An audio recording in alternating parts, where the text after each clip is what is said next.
So Digital Marketer is a company that basically you created with Ryan and Perry. I came and horned my way in a little bit later in the game, and uh, I'd love to talk a little bit about what was Digital Marketer.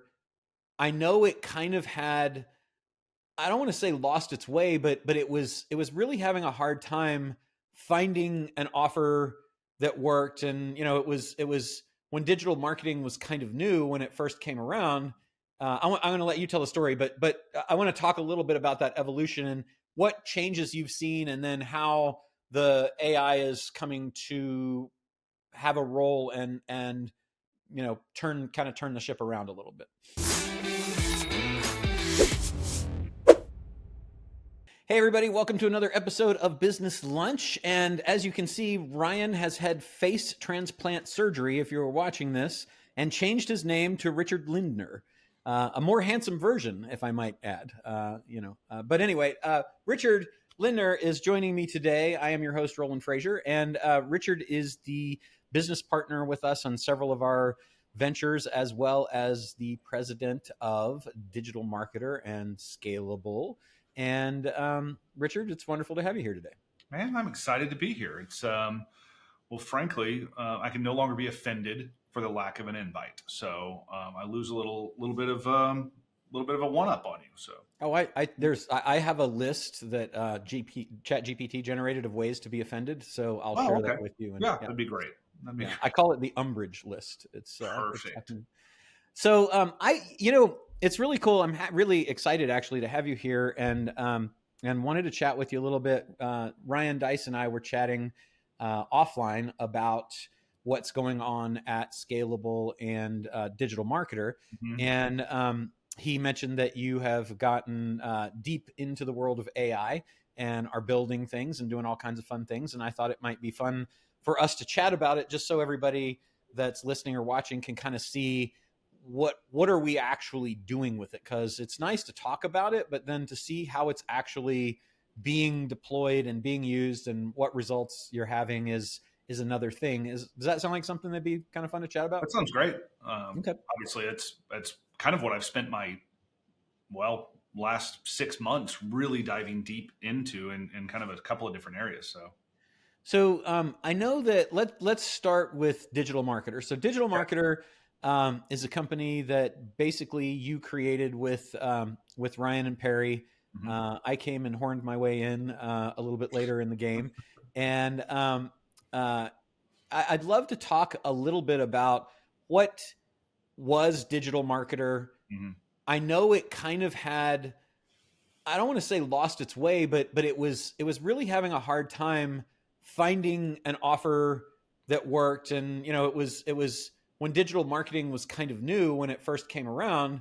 I'm going to let you tell the story, but I want to talk a little bit about that evolution and what changes you've seen, and then how the AI is coming to have a role and turn the ship around a little bit.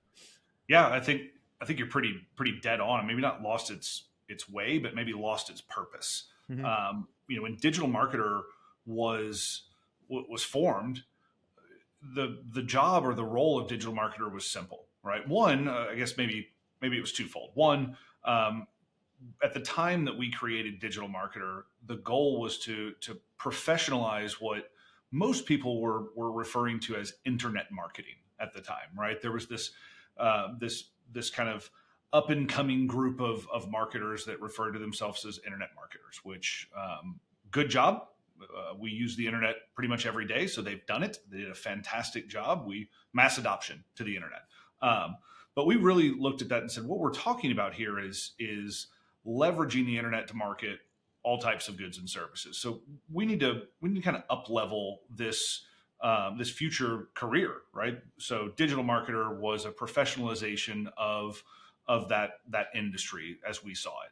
Now, our purpose, or kind of our reason to exist, was we used all of our portfolio holdings to just figure stuff out, right? What's working in all of the different platforms to drive leads, to convert sales in any different type of business on the internet, right? And then we would kind of templatize those things and open source them and sell them to other business owners and professional marketers.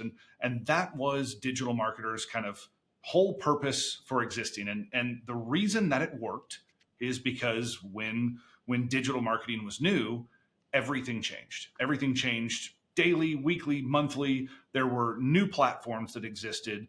The platforms that were there were rolling out new features, and the features that were there were changing or being taken away. So everyone was always wondering, like, what should I do? What should I use? What platform should I use? How should I use it?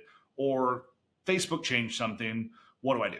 So digital marketers' main purpose in the marketplace, how we served marketers and entrepreneurs and founders, was we figured out just that, what you should do, how you should leverage these different platforms, what types of campaigns you should use, how you should use them to drive leads and convert sales. And then we just told people. So we cut through the noise and eliminated confusion. That was digital marketers' purpose.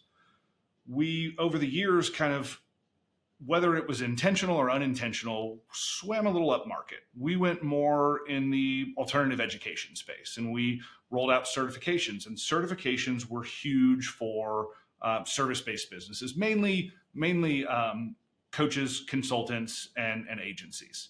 So a digital marketer certification was great for them because it was credibility to their clients. Well, we pivoted a little too hard and went all in on kind of becoming a university almost, right? And really went into serving an education, alternative education space. I think what people after COVID really got tired of a bit of the distance-based learning. We went all in on second career in COVID, and digital marketer, while it benefited mightily during COVID of some of these things getting incredibly popular, when we came out of that, digital marketer did not benefit from that. It kind of went the other way. So from about that point on, digital marketer definitely lost its way and really had lost its purpose, because really nothing was changing all that much. I mean, Meta was Meta and Google was Google, and they weren't rolling out a lot of features. They took a bunch of stuff away, and you just market, right? Did something also happen though that caused the certifications to be less desirable, or did you just cap out on it, or what do you think? I think people stopped caring about the certifications as much, really. Right. And one, people stopped caring about the certifications from an internal employee level. So in order to, get a raise, get a promotion, caring about that. Two, what we saw was these platforms, when they stopped making as many changes, they went in and created their own certifications, and they were free. Okay. And if you didn't care about the certification for the credibility and what you really wanted was the knowledge, well, why not go straight to the source? That's what we would do. Makes sense. So, smart people did smart things. Who could blame them, right? So, and then you tried a bunch of different things to kind of get to the next level. How did you go about? Because and here's what everybody out there that's listening or watching, I want you to think about this, because business is always changing and evolving, and if you stick with what you've got, what you started with, you could very well ride down to bankruptcy or, not being in business anymore. But it's difficult. While it is difficult to change, it's often hard to figure out how should we change? What should we even try to change? And so you've heard Richard say, we started basically with the market, which I would argue was online entrepreneurs, people that were solopreneurs and entrepreneurs that wanted to figure out, how do I market and sell stuff online? We, hit that market pretty well, then pivoted to, let's go up to people that have a little bit more money to spend and get a recurring revenue model and offer these certifications. And now that's been kind of replaced by something else. This can happen to you if your product, you're in the middle and your source, like I used to sell diamonds, and the people that had the diamonds in Israel never came to the United States. They sold to wholesalers like us, who would then bring the diamonds to the United States and sell them. And then when things got tight, they started coming here themselves and they cut out the wholesalers. And so like that, this is wherever you are in your business, it's either a risk or it's already happening or happened to you. And you've got to figure out where do you go. So this to me that Richard's about to get into, I think is one of the most inciting, one of the things that will give you the biggest insights from today's episode. So now this isn't working. We've been usurped by these rude people who are teaching their own people how to use their own stuff. Right. And not charging for it. How dare they cut us out? Yeah. So what do we do besides not sue them? So we went all in on certifications, and we're going to be basically a university, an unaccredited university. So we're going to take on the big boys. Well, we have no competitive advantage, and people started giving it away for free direct to the source, so that didn't work. Come back to the drawing board and say, well, what are we going to do? Well, let's go all in and focus on agencies. So instead of going to the entrepreneur, instead of going to the professional marketer, let's go and let's only support agencies. So digital marketer decides we're going to go in, we're going to just acquire agencies, we're going to enable agencies and really train them, because if we can impact one agency, then they can impact dozens, if not hundreds of clients. And really, we can have a much bigger impact. Great. Very well could have been true. The problem was math, right? The math didn't work. We couldn't figure out how to make that a true channel, right? Digital marketers, not a software company. Mm-hmm. And really, when you have a VAR network, a value-added reseller network, then it becomes a channel, and that channel just plugs into a revenue model that you already have.